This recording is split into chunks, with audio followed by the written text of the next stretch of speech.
Hello everyone! Today I am going to draw and color beautiful corn. So let's start drawing. First, I'll draw a curved line like this. Then I'll draw a curved line right here. This is corn data. Now friends, let's draw the 3 lines in the middle nicely.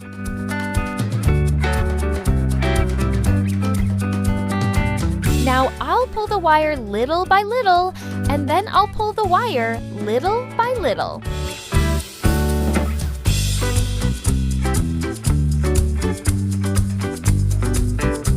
Now I'll draw 2 long leaves on both sides of this corn.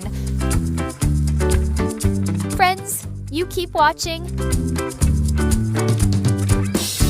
Now I will make the outlines thicker and more beautiful.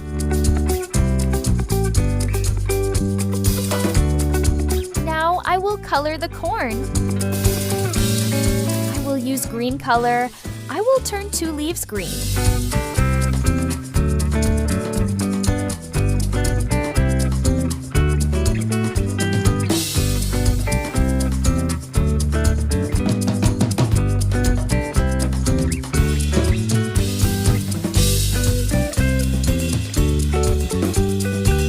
How do I put the yellow color hole in the corn?